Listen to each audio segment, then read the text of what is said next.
बिस्मिल्लाहिर्रहमानिर्रहीम। दायरा उर्दू और एकेडमी ऑफ लेटर के ताउन से सेमिनार्स का जो सिलसिला पिछले कई माह से जारी है, उसी सिलसिले में आज का जो सेमिनार है उसका उन्वान है मज़ा सिन्फ़ या मौजू असलूब। इसमें जो आज सवाल सामने रखा गया है वो है अदबी मज़ा किस कदर संजीदा होता है। आज हमारे साथ जो मुबस्सिरीन शामिल हैं उनमें डॉक्टर फ़खर नूरीन जो ख़ुद भी मज़ा निगार हैं और एक उनकी किताब भी शाया हो चुकी है, जनाब अदरीस आज़ाद जो ख़ुद फ़िक्शन निगार भी हैं, शायर भी हैं और साइंस के मुतालिक भी इनकी दिलचस्पी है और इनका मौजू भी, और अलियास बाबा रहमान उस्ताद भी हैं, तर्जुमा निगार भी हैं और हिस्से मज़ा भी बहुत अच्छी रखते हैं। तो आज जो हमने मौजू रखा है इसके मुतालिक कई तरह के सवाल हमारे सामने आते हैं, लेकिन हम जिस सवाल को फोकस करेंगे वो कुछ इस तरह है कि जो मज़ा है वो पढ़ने वाले के लिए तो बहुत एक लाइट सी शय है, लेकिन क्या लिखने वाला भी उसको इसी हवाले से देखता है या उसका कोई ज़ाविया मुख्तलिफ होता है। जहाँ तक हमारे मौजू का ताल्लुक़ है, मेरे ख़्याल में जो मज़ा लिखना है वो सिन्फ़ से ज़्यादा एक असलूब है, क्योंकि सिन्फ़ आम तौर पे मौजू के हवाले से भी होती है और उसकी हैत के हवाले से भी, लेकिन हर तरह के मौजू में और हर तरह की हैत में क्योंकि मज़ाक का तजर्बा किया जा चुका है, तो इस वजह से मेरे मुताबिक ये असलूब की तरफ ज़्यादा इसका रुझान होता है। एक तो बात इस तरफ हम करेंगे। दूसरी जो बात है वो ये है कि हम किस तरह से इस बात का तयन कर सकते हैं कि कौन सा असलूब मज़ाक के ज़ुमरे में आएगा और कौन सा असलूब ऐसा है जिसको हम ज़रा लाइट ऐसे या जिसको हम इंशाइया या इस तरह की चीज़ कहते हैं वहाँ तक रखेंगे। तो इस हवाले से हम बात करेंगे और कोशिश करेंगे कि अपने जो हमारे सामीन हैं इनको भी इस गुफ्तगू में शामिल करें। तो मैं डॉक्टर फ़ाखरा से मुल्तमिस हूँ कि वो इस बात का आगाज़ करें। जी बहुत शुक्रिया।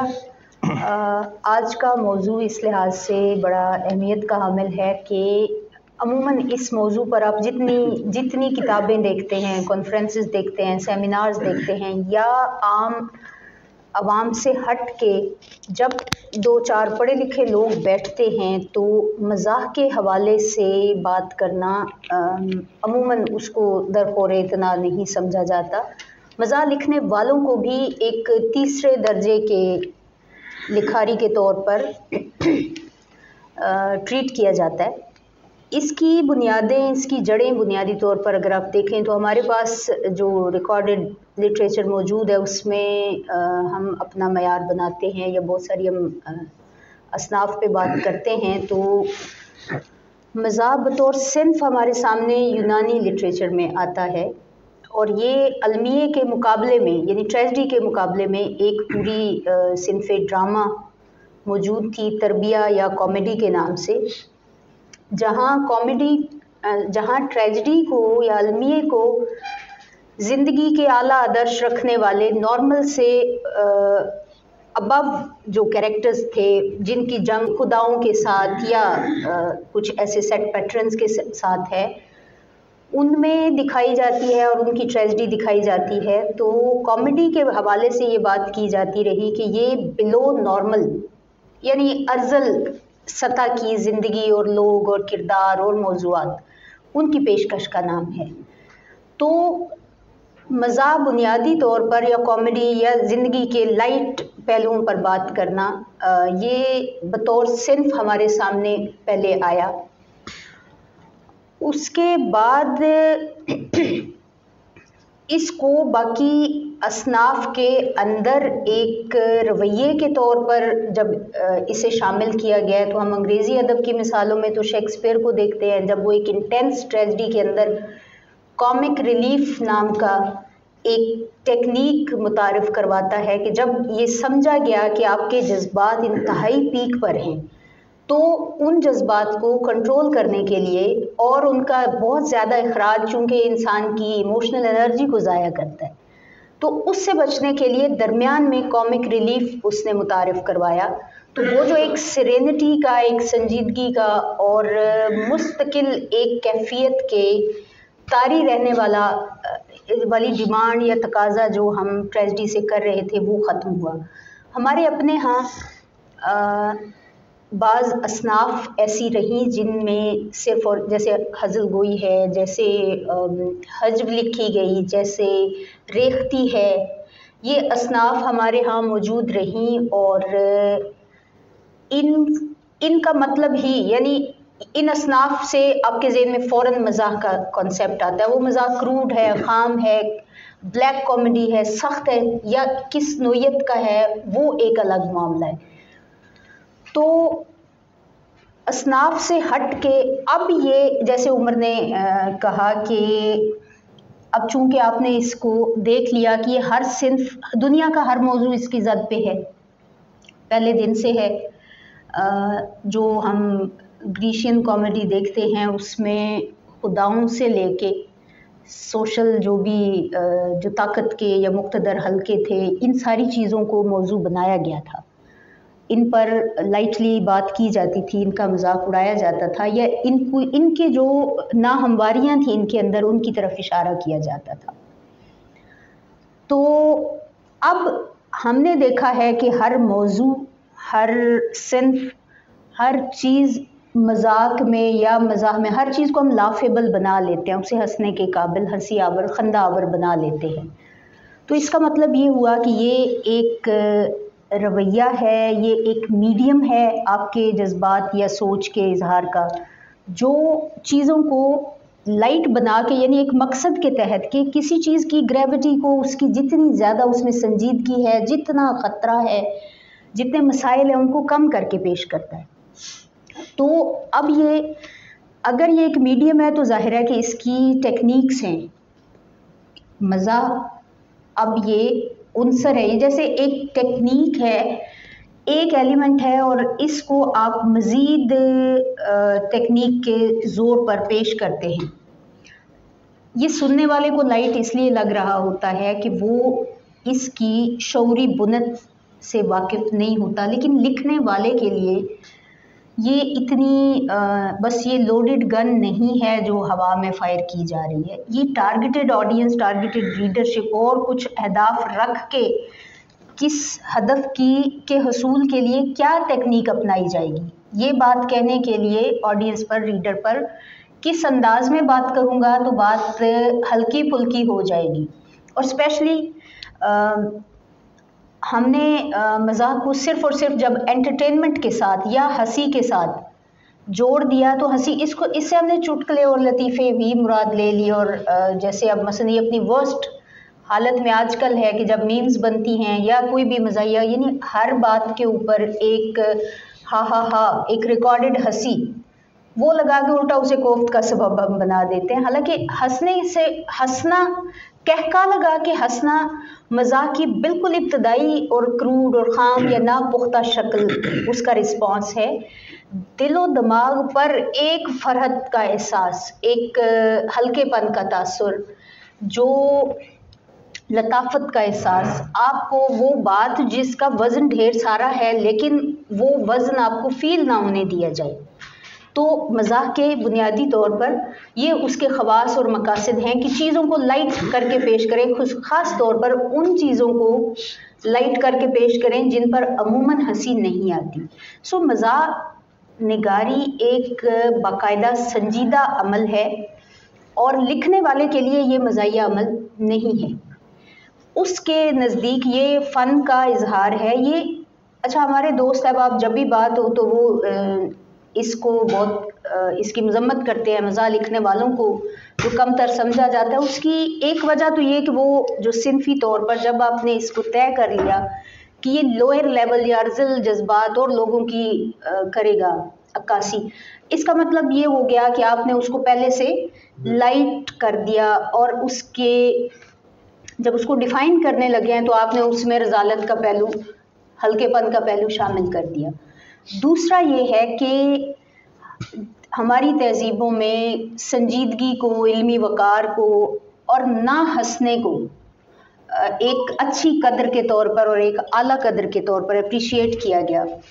मजहबी हवाले से भी आप देखें तो ये जो एक मिथ है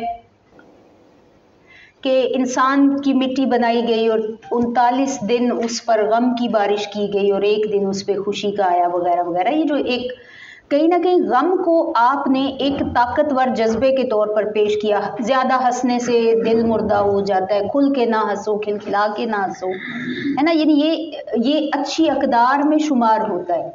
तो दूसरी तरफ मजाक से आप ये तवक्को करते हैं कि वो आप एक एक जुमले, एक एक लफ्ज़ पे बस हंसते चले जा रहे हैं, ठीक है।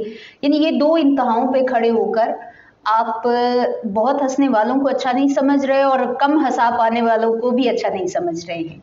तो चूंकि ये मुश्किल होता है, सुनने वाला किस गम में है, किस तकलीफ में है, किस स्टेट ऑफ माइंड में है, उसको हंसाना इतना आसान काम नहीं है। इसके लिए आपको इंसानों की नफ्सियात को देखना पड़ेगा।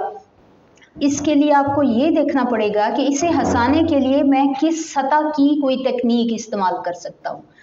एक बहुत अच्छा कल्चर्ड जोक या जुमला बाज़ औक़ात सिर्फ और सिर्फ ऑडियंस की नाअहली की नज़र हो जाता है, ठीक है। तो ये देखना पड़ेगा कि आपकी रीडरशिप, आपकी ऑडियंस कितनी उसका ज़ौक़ मज़ाक की इस कितनी तरबियत याफ्ता है। बहुत ज़्यादा कहका लगा कि अगर कोई हंसेगा तो वो अभी बिल्कुल इब्तदाई स्टेज पे है। वो एक मसलन इसमें आप बोलो बराज से रिलेटेड जो भी मामलात हैं, जिनसियात से मुताल्लिक जो बिल्कुल इब्तदाई शहवानी जज्बात के मामलात हैं, इस तरह के जोक्स आप कर सकते हैं और इन पे लोग हंसेंगे। जैसे नापुख्ता ज़ौक़ के साथ लोग हंसते हैं खुल के। बाज़ औक़ात आप बस एक जुमले से लुत्फ़ उठाते हैं, उससे हज़ उठाते हैं। यानी हज़ कशीद करना एक अलग मामला है और हंस पड़ना ये दो अलग मामला है। ये सिर्फ एक फ़िज़िकल रिस्पॉन्स नहीं है, ये एक बाकायदा एक ज़हनी कैफियत है जिसको टारगेट किया जा रहा होता है। तो ये उसलूब है, बिल्कुल है, और ये ऐसा उसलूब और ऐसा मीडियम है कि इसने हर मौजू को काबिले बहस बना दिया है। बहुत सारी चीज़ें अपनी जो उसकी लाइटनेस है या उनके मुज़हिक पहलू की वजह से बहुत आसानी से कह देने के काबिल हो जाती हैं या बर्दाश्त किए जाने के काबिल हो जाती है। मैं मज़ीद इंशाल्लाह बात करती हूँ, पहले हमारे दीगर मोहतरम दोस्त बात करें। जी, डॉक्टर फ़ाखरा ने जो हमारे सामने पहलू रखे उनमें एक तो ये है कि जो मज़ा है वो हमारा जो रवायती नहीं है, मसलन एशिया की पैदावार नहीं, बल्कि ये हमारे पास यूरोप से आया है। और दूसरा इनका ये ख्याल है कि जो लतीफ़ा है या जो हज़ल गोई है या हिज्व है, इस तरह की जो चीज़ें हैं ये भी मज़ाह के ज़ुमरे में आती हैं। तो इस हवाले से मज़ीद बात करने के लिए मैं मुल्तमिस हूँ। मैं चाह रहा था कि अभी तक हमने सराफ़ की जैसे हमने अभी तक ये तय किया कि ये एक उसलूब है, ठीक है, और इसको थोड़ा सा मैं आगे बढ़ाऊंगा, लेकिन मैं कुछ थोड़ी इब्तिदा से चीज़ें, जिस तरह डॉक्टर साहब ने फरमाया कि जो मज़ा है उसको हम कम दर्जे की तख्लीक समझते हैं, और ज़ाहिर है इसका आगाज़ भी मगरिब से हुआ। यूनानी स्कॉलर्स ख़ास तौर पे अरस्तु ने इसको कम दर्जा का फ़न गर्दाना, और जब आप एक सनवी जोड़ा बना लेते हैं जिसमें से एक प्रिविलेज्ड रुकन होता है और एक अनप्रिविलेज्ड होता है, तो ये तय हो गया कि मज़ाह की कोई भी तख्लीकी शक्ल या उस पर उस तरह की गुफ्तगू करने वाला वो एक प्रिविलेज्ड शख्स या प्रिविलेज्ड आर्ट के साथ नहीं जिंदा। अच्छा, अब ये एक मेटा नैरेटिव जो इस्लाम से भी कबल, ईसाइयत से भी कबल तय कर दिया गया यूनानियों ने कि कम दर्जे का, उसकी वो कुछ वजूहात बताते हैं। सबसे पहले वो ये कहते हैं कि जो मज़ा होता है ये हल्का होता है, ये रोशन होता है, यानी ये वाज़े होता है, इसकी फ़ौरी समझ आ जाती है, और इसमें गंभीरता नहीं होती। यानी तारीक नहीं होता, मतलब इसके अंदर शेड्स नहीं होते। मतलब हमने आपको एक लतीफ़ा सुनाया, आप उस पर हंस पड़े, तो उसकी कम्युनिकेशन बाकायदा आपके साथ हो रही है, तब आप उस पर हंस रहे हैं। अगर उसमें आपका दिमाग कंज्यूम होगा तो ज़ाहिर है उस पर थोड़ा वक्त लेंगे, आपके फ़हम के मसाइल हो सकते हैं, और आप उस लतीफ़े से उस तरीके से हंस कशीद नहीं कर सकते।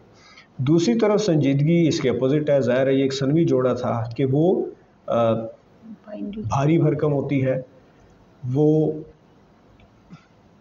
मुश्किल होती है, और वो इतनी आसानी से समझ नहीं आती।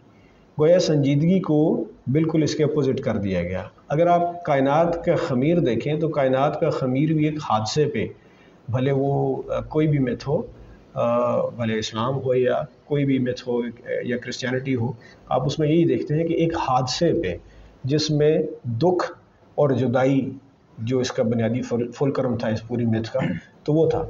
तो जिसमें हज़रत आदम अलैहिस्सलाम हज़रत हवा से जुदा हुए, जन्नत से निकाले गए, और वो रो रहे हैं और वो याद कर रहे हैं। तो गोया खुदा से ताल्लुक़ बनाने के लिए दुख को अव्वली वसीला समझा गया, और उसके मुतज़ाद जो चीज़ थी, या हंसी थी या ज़राफ़त थी या मज़ा था, उसको एक हल्की चीज़ समझा गया। लेकिन वक्त के साथ हमने देखना है कि हम ऐसा क्यों करते हैं, और क्या वक्त के साथ साथ ये तासुर तब्दील हुआ कि मज़ाह एक गैर संजीदा या कम दर्जे की चीज़ है। तो इसको समझने के लिए हम मुख्तलिफ़ स्कॉलर्स और को भी देखते हैं, और आज तक का तसव्वुर भी देखते हैं कि अगर आप में से कोई कहकहा लगाए तो उसको एक गैर संजीदा चीज़ समझा जाएगा, कोई भी खामोशी में बैठा हुआ। और अगर एक खामोश हॉल के अंदर अचानक कोई रोना शुरू कर दे तो सब का कंसर्न हो जाएगा कि भाई इसे कोई प्रॉब्लम है। तो गोया जो प्रॉब्लम है वो पॉइंट ऑफ कंसर्न है, हल पॉइंट ऑफ कंसर्न नहीं है। लेकिन जो मज़ाह से मुतल्लक़ ये तसव्वुर है कि ये एक हल है, इसको हमें देखना पड़ेगा। क्या ये एक पॉलिटिकल कंस्ट्रक्ट है? मज़ाह को वाकई ये समझना चाहिए कि ये इंसान के दुखों, इंसान के अंदर एक किस्म की ताज़गी और फ़रहत लाता है। तो इसको डिकंस्ट्रक्ट करने की ज़रूरत है। सवाल यह है कि लोग मज़ाह क्यों करते हैं या मज़ाह क्यों लिखते हैं। जब आप कोई बात बराह रास्त नहीं कर सकते, कोई संजीदा बात या ग्रेव किस्म की कोई सूरत हाल, तो आप एक जबर, अनदिखे जबर के मातहत होते हैं, उसके तले होते हैं। तो जब आपके ऊपर एक जबर मौजूद है और उस जबर के तहत आप बराह रास्त बात नहीं करेंगे, तो आप वो मीडियम इस्तेमाल करेंगे जिसमें आपकी बचत है। गोया संजीदगी का या किसी भी सेंटर का आपके ऊपर एक जबर मौजूद है जो आपको बराह रास्त बात करने से रोक रहा है। तो ये एक एस्केप हैच हो गया, यानी लतीफ़ा और मज़ाह एक एस्केप हैच हो गया। आप अपने आप को बचाने के लिए इस्तिआरे और मज़ाह का सहारा ले रहे हैं ताकि मेरी गिरफ्त न हो सके। उसकी वजह ये है कि समाज में ये चलन मौजूद है कि जो मज़ाह है ये एक संजीदा कोशिश नहीं है, इसकी बात करने वालों को संजीदा नहीं लेना चाहिए। अच्छा, अब इसका बिल एहतमाम और बिल इल्तिज़ाम हम मुख्तलिफ़ सूरतों में देखते हैं, नस्र में भी और शायरी में। अब जो इस्लामी नुक्ता नज़र है उसमें मैं ज़िक्र करना चाहूँगा कि जैसे डॉक्टर साहब ने खुद भी फरमाया कि जो कहकहा है वो बहुत ही मज़ाह की फ़हम की इब्तदाई शक्ल है, क्योंकि कहकहे में फ़हम का अंसर बहुत कम है।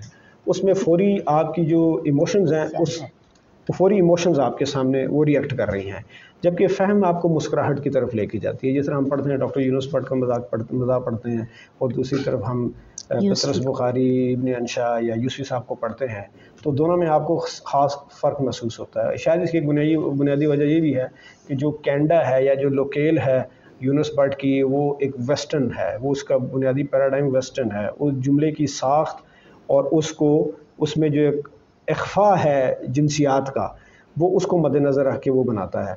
जबकि दूसरी तरफ है वो ज़ुबान का बड़ा लतीफ़ इज़हार है और हमारी अपनी समाजियात से मुतल्लक़ है और रिवायत शिकनी से मुतल्लक़ है, तो हमें उसका ज़्यादा लुत्फ़ आता है। क्योंकि कहा जाता है, जेमी पामर ने भी अपनी किताब में लिखा कि कहकहा या हंसी ये एक इलाकाई या समाजी इख्तरा है। मसलन हम कहते हैं कि मैं एक आज़ाद शख्स हूँ, तो मुमकिन है कि इस आज़ादी का तस्वुर बरतानिया में और हो, अमेरिका में और हो, और युगांडा और पाकिस्तान में और हो। यानी ये जो तस्वुरात हैं ये कोई कह के लिए एक ख़ास सूरत हाल का होना ज़रूरी नहीं है। इसके बावजूद अगर कोई शख्स अचानक गिर जाता है आपके सामने, तो वो मुआशरा भले अमरीकी हो, पाकिस्तानी हो, अरब हो, कोई भी हो, आप उसमें हंसेंगे।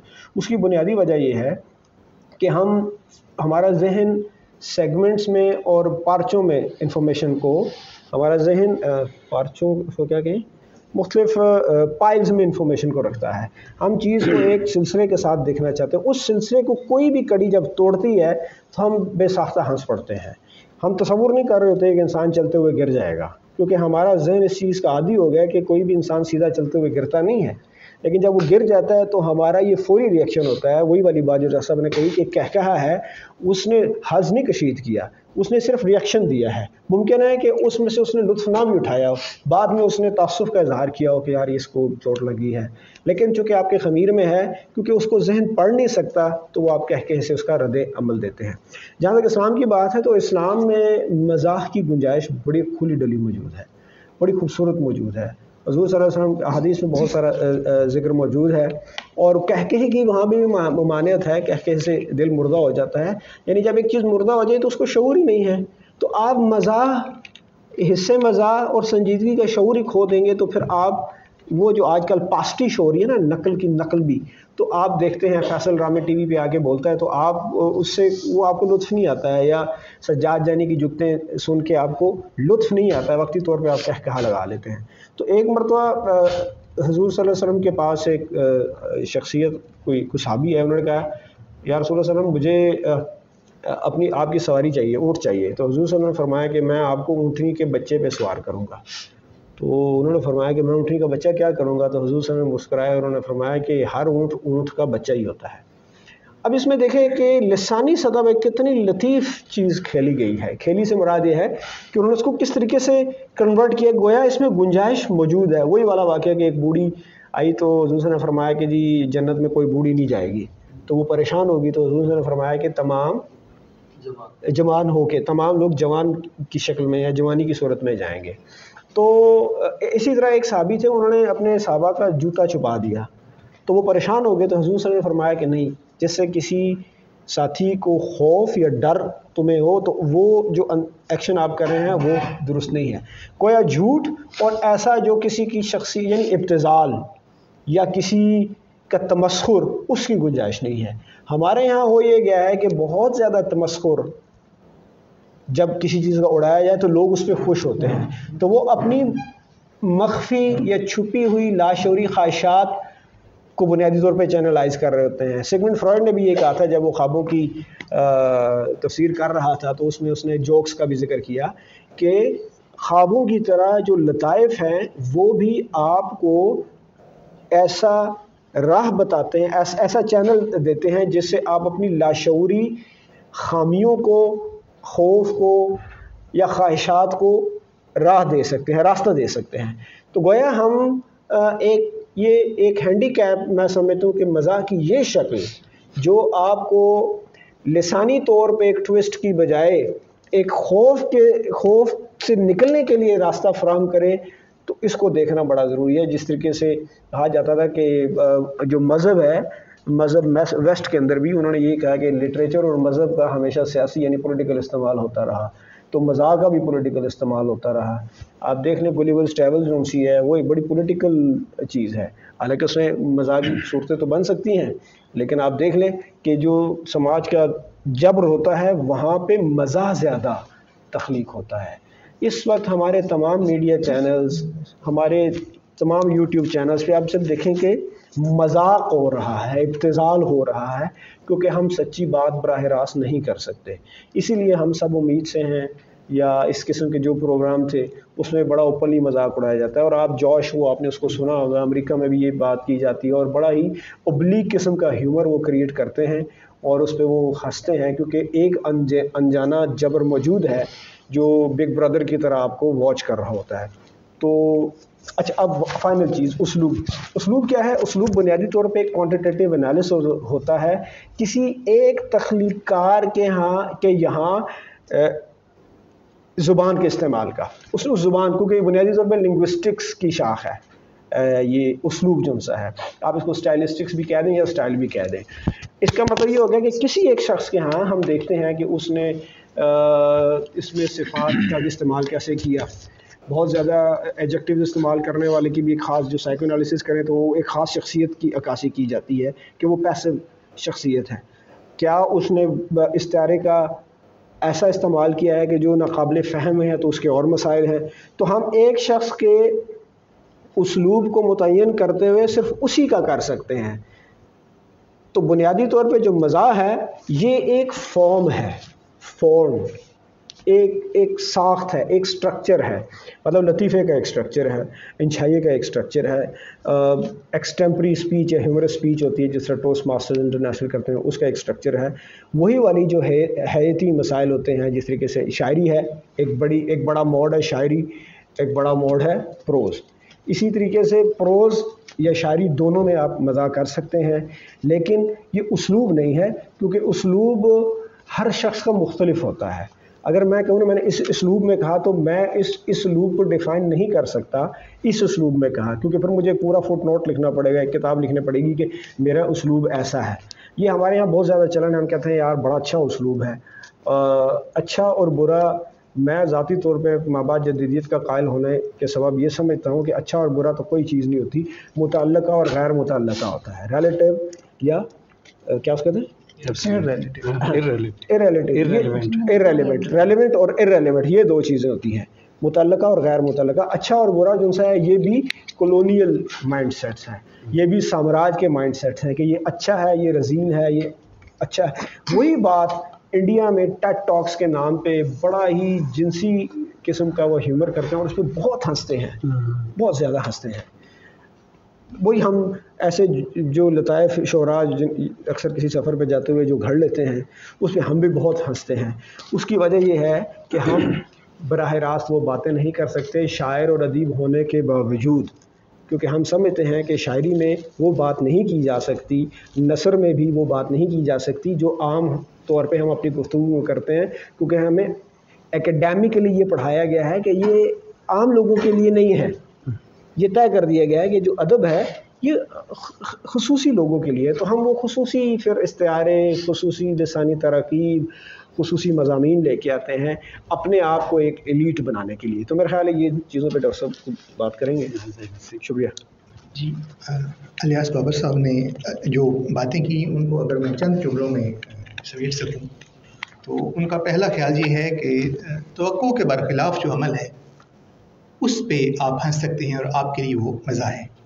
उसके बाद उन्होंने जो दूसरी बात काफ़ी तफसील से की वो ये है कि मज़हब में जो गुंजाइश है वो काफ़ी है मज़ाह की भी, लेकिन आखिर पे जो उन्होंने एक बात की उनका ये ख्याल है कि मज़ाह जो है वो एक फॉर्म है, हैत है, क्योंकि उनके ख्याल में लतीफ़ा है, इंशाइया है या इस तरह की जो दूसरी असनाफ़ हैं वो मज़ाह की के साथ मखसूस हैं। तो इससे आगे का मैं एक सवाल अदरीस आज़ाद साहब के सामने रखूँगा कि मज़ाहिया अफ़साना, मज़ाहिया नावल, मज़ाहिया गज़ल और मज़ाहिया नज़्म और मज़ाहिया मज़ामीन, तो इनके हवाले से हम इनको हैत के ज़ुमरे में रखेंगे या जब ये लिखे जाते हैं तो इनकी बात असलूब के हवाले से होगी, तो इस पर भी ज़रा रोशनी डालें और अपने ख्यालात का भी इज़हार करें। बिस्मिल्लाहिर्रहमानिर्रहीम। बड़ी अच्छी बातें की डॉक्टर फ़ाखर नवाज़ ने और इलियास बाबर रहमान ने, हैरान कर दिया। मैं तो सोच भी नहीं सकता था कि इतना डीप जाएंगे ये लोग और इतना इस पे आलिमाना अंदाज में बात होगी। वाकई डॉक्टर्स होते हैं, इसके लिए दोनों को बहुत मुबारकबाद।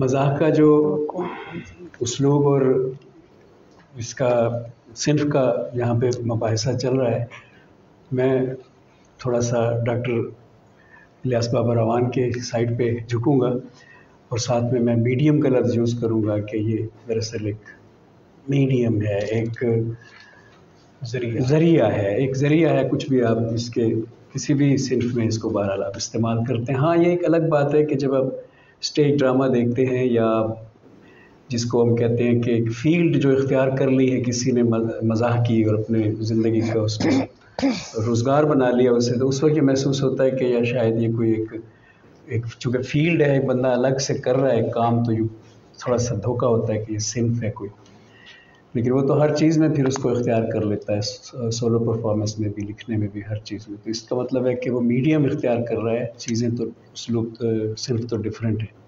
खैर, जो मैं बात खुद करना चाहता हूँ असर आपके सवाल की तरफ भी मैं आ जाऊँगा, आज खुद जो मैं बात करना चाहता हूँ वो ये है कि असल में ये दो चीज़ें जो डिस्कस होती रही हैं, ये दो अलग चीज़ें। ये जो तख्लीकी मज़ाह है, यहाँ पे उसूली तौर पे हमने उस पर गुफ्तगू उसको हमने मौजूद गुफ्तगू बनाया है। लेकिन जो मज़ाह, जो बाज़ारी मज़ाह है, जिसको हम कहते हैं कि हंसा दिया उसने, वो बातें करता है, वो जुगते मारता है, ये दो डिफरेंट चीज़ें हैं, दो डिफरेंट फील्ड्स हैं। तख्लीकी मज़ाह में बहुत ही कम, मेरे ख्याल में इमामदीन गुजराती के अलावा कोई भी नहीं मिलेगा कि तख्लीकी मज़ाह में जो है वो उन लोगों को कोई वो दी जाए, वैल्यू दी जाए, हैसियत दी जाए।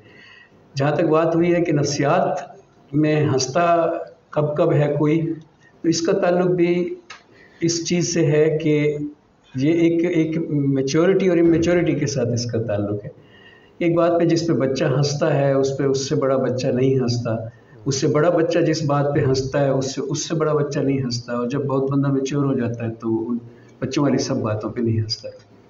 और बच्चों को हंसाने के लिए बड़ी मामूली और सादा सी बातें कह दी जाती हैं। मसलन अगर कह दिया जाए कि वो देखो चींटी जा रही है और उसके कानों में बालियाँ हैं, तो शायद वो हंस पड़ेगा, लेकिन ये बात बड़ी बोर और बड़ी फजूल सी बात होगी एक उससे बड़े उम्र के बच्चे के लिए।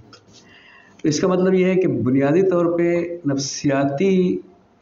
बुनियादी तौर पे इसका ताल्लुक सुनने वाले के सतह के साथ है। तो इसलिए मैं तख्लीकी मज़ाह पर बात करना चाहता हूँ कि तख्लीकी मज़ाह बाकायदा बिल इरादा इस नीयत से लिखा जाता है कि जो अदब को पढ़ने वाले लोग हैं, जिनकी ऑलरेडी सतह जो है वो बचगानापन से ऊपर आ चुकी है, ये मैं उनके लिए लिख रहा हूँ।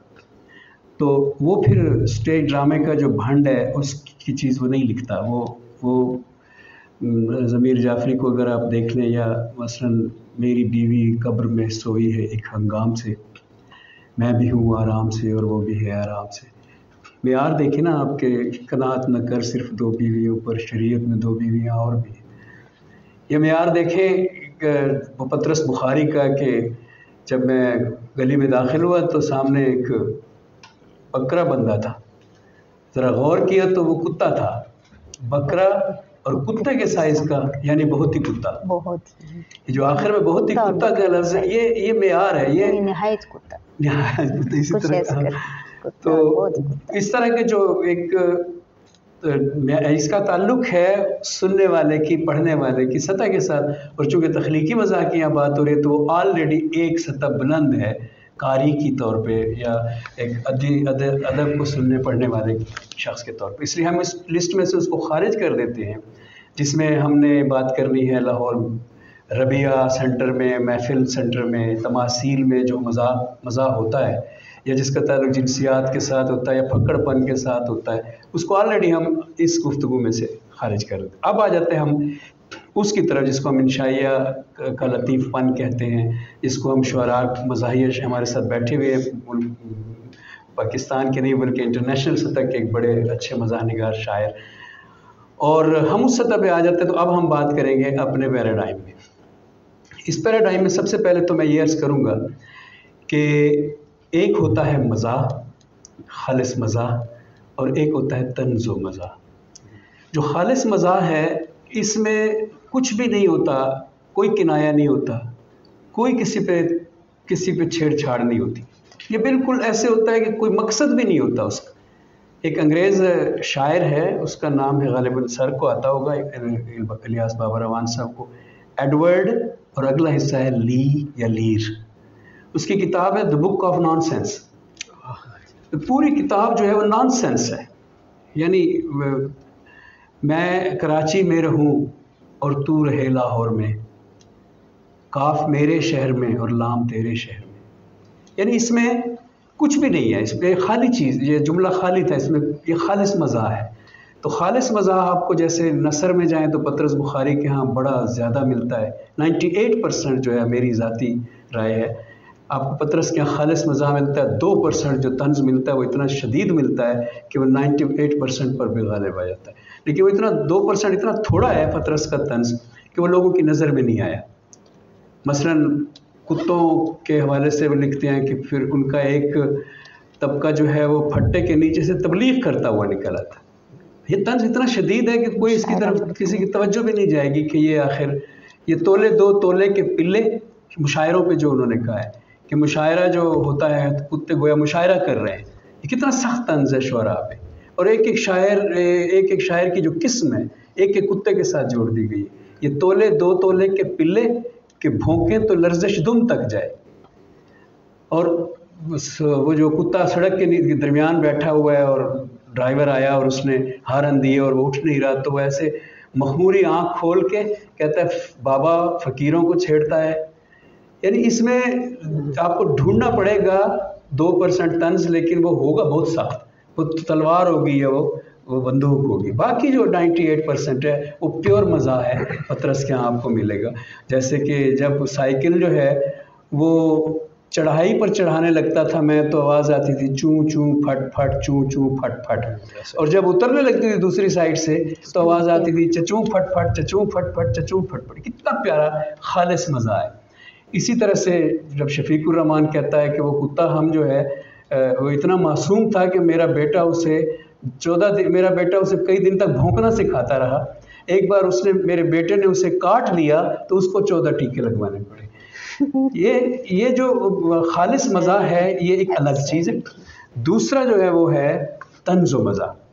तंज़ो मज़ा दरअसल मैं तो ये समझता हूँ कि तंज़ अगर उसमें मज़ा ना शामिल हो, यानी शायरी से हट के अब एक बार फिर मैं जनरल बात करने लगा हूँ, पब्लिक में भी कोई तंज़ बंदा कर रहा है किसी और पे, और अगर उसमें वो मज़ाह ना शामिल करे, गुफ्तगू की बात कर रहा हूँ नॉर्मल, तो वो तंज़ नहीं रहता, वो गाली बन जाता है, वो गुस्सा बन जाता है, वो हजब बन जाती है। और अगर उसमें तंज़ में मज़ाह शामिल कर दी जाए तो वो पोलाइट हो जाता है, उसकी बचत हो जाती है। तो जो तंज़ है ये डिमांड करता है कि अगर तख्लीकी अदब की हम बात कर रहे हैं तो अगर तंज़ में मज़ाह नहीं होगा तो वो तंज़ नहीं है, वो हजब है, और वो कुछ और है जो कि बुरा समझा जाएगा। इसलिए कितनी मिकदार में उसमें मज़ाह डाला जाए ये बड़ी दिलचस्प बात है। यानी तंज़ में जितना ज़्यादा मज़ाह होगा तंज़ उतना दिलचस्प होगा और उतना ज़्यादा कारगर होगा। तंज़ के अंदर मज़ाह की मिकदार बढ़ाते जाएं तो एक टाइम ऐसा आ जाएगा कि जिस बंदे पे तंज़ हो रहा है वो भी हंसेगा। यानी ये उसमें मज़ाह डालने की ये फ़ायदा होगा कि वो सुन भी रहा है कि ये मुझ पे तंज़ हो रहा है और हंस भी रहा है साथ साथ, और घर में जाके सोच भी रहा है कि नेक्स्ट टाइम मैं ये गलती नहीं करूँगा, तो उसको गुस्सा नहीं आ रहा। तो तंज़ को इतना फीका कर देना कि उसके जिस पर तंज़ हो रहा है उसको गुस्सा ना आए, उसकी तुर्शी कम हो जाए, ये मज़ाह का काम। सो एक है तंज़ मज़ाह और एक है खालिस मज़ाह। अब जो तंज़ मज़ाह है उसमें जितनी मिकदार हमने मज़ाह की डालनी है उस मिकदार को अगर आप देखेंगे कम है तो वो कैसे हो जाता है कि जैसे इकबाल का जो ज़रीफ़ाना है उसको हम तंज़ो मज़ाह के हिस्से में लिखते हैं। ज़रीफ़ाना का माना भी यही है कि इकबाल ने जो है वो जो मज़ाहिया शायरी की है, लेकिन वो इतना सख्त तंज़ है और इतना मज़ाह से पाक तंज़ है कि वजह है इसके कि वो तंज़ मज़ाह लगे वो गुस्सा लगता है। लड़कियाँ पढ़ रही हैं अंग्रेज़ी, ढूंढ ली कौम ने फलाह की राह, ये ड्रामा दिखाएगा क्या सीन, पर्दा उठने की मुंतज़िर है निगाह। मज़ाह का अंसर नहीं है इसमें, खालिस तंज़। तो अकबर ने जब ये किया कि खालिस तंज़ को शुरू किया अकबर ने बार बार, तो नतीजा ये निकला कि वो एक तबके की तरफ से बाकायदा पढ़ा जाने लगा दूसरे तबके पर गाली के लिए, गुस्से के लिए। अलीगढ़ के तलबा के लिए मजहबी तबके की तरफ से बाकायदा उसको एक ज़माने में अवध पंच नामी एक रिसाला होता था जिसमें बाकायदा अकबर वहीं से लिखना उन्होंने शुरू किया। वो बन गया बाकायदा तंज़ का, टांटिंग का, सटायर से भी कहीं और तरह का वो रिसाला एक नुमाइंदा बन गया कि इसने हमेशा जो है दूसरे तबके का जो मगरबी तबका है उसको इसने बुरा भला कहना। सो इकबाल हो, मेरे ख्याल में हाली ने तो नहीं किया मज़ा, लेकिन अकबर हो या इस तरह के वो लोग जो उस दौर में, जो दौर हमारा अंग्रेज़ के नौआबादियाती अहद में जब हम आ गए, तो वो जो दौर है उसमें हमें ज़ाहिर तंज़ तो बहुत करना था, हमारी मजबूरी थी। अगर उससे एक स्टेप पीछे जाएं तो तंज़ नहीं है, कम है। बहादुर शाह ज़फ़र तक हंसने हंसाने वाले दरबार में मौजूद है, और वो भंडपन की आला किस्म थी कि बादशाह के दरबार में जो मज़ाक कर रहा था वो बंदा पेश, वो आज के दौर में हम देखते हैं कि स्टेज पे वही चीज़ भंड कर रहा है, मुल्ला दो प्याजा, बीरबल के और इस तरह के दूसरे तीसरे मज़ाक। लेकिन उसमें खालिस मज़ा ज़्यादा होता था, जैसे रंगीला शाह के ज़माने में आप देखते हैं, और जैसे कि आपने जो हमारा मज़ाक था, ये जो बात की है डॉक्टर फ़ाखरा ने तो नहीं की, लेकिन डॉक्टर उमर ने कहा कि डॉक्टर फ़ाखरा ने की है कि हमारे यहाँ तारीख़ में मज़ाक पहले नहीं था हिंदुस्तान में। ये मैं नहीं तस्लीम करता, ये दुरुस्त बात नहीं। हमारे यहाँ अगर आप देखें रामायण को, महाभारत को या इन किताबों को, तो आपको उनमें नौटंकियों वाले कैरेक्टर मिलते हैं, जो क्लाउन्स हैं, जो मज़ाक करते हैं। इसी तरह से अगर कहा जाए कि सब कह रहे हैं कि मज़ाक जो है वो तरबियत वहाँ से आ रहा है, यूनान से आ रहा है तख्लीकी मज़ाक, तो मैं उसको भी अपोज करूँगा कि ख़ुद यूनान की सारी जो है तरबियत और अलमिया क्या कहते हैं तख्लीक़ात जो है हिंदुस्तान से जा रही है।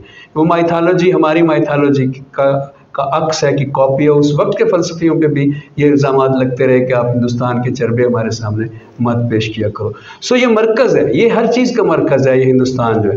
यहाँ पे बहुत ज़्यादा मज़ाह, तंज़ो मज़ाह मौजूद था अपने अपने दौर में, अपनी अपनी सतह पे इसका एक रंग है। ये बातें करने के बाद एक बहुत ज़रूरी बात जो मैं अपनी गुफ्तगू ख़त्म करने से पहले करना चाहता हूँ, वो डिफरेंट, वो टेक्निक से मुतालिक, तभी अंदाज़ा होगा कि उसलूब है या मीडियम है या सिंफ है। हमारे जो तख्लीकी अदब में हम देखते हैं कि हर चीज़ के लिए टेक्निक्स हैं। हम गज़ल की टेक्निक से वाकिफ़ हैं, हम नसरी नज़म तक की टेक्निक से वाकिफ़ हैं। क्या मज़ाह लिखने की भी कोई टेक्निक्स हैं? मेरा ये पॉइंट। हम जब डॉक्टर यूनुस भट्ट को देखते हैं, जब मुश्ताक यूसुफ़ी को देखते हैं, जब पतरस बुखारी को, रशीद अहमद सिद्दीकी को, इन लोगों को देखते हैं, तो नसर के हवाले से मैं बात कर रहा हूँ, तो एक टेक्निक हमारे सामने खुद ब खुद टेक्निक्स कुछ हमारे सामने खुद ब खुद आ जाती है। मसलन लफ्ज़ को तोड़ना, लफ्ज़ को आगे पीछे कर देना। मसलन एक बंदा कहना चाह रहा था कि वली मोहम्मद घड़ी साज, और उसने कह दिया घड़ी मोहम्मद वली साज।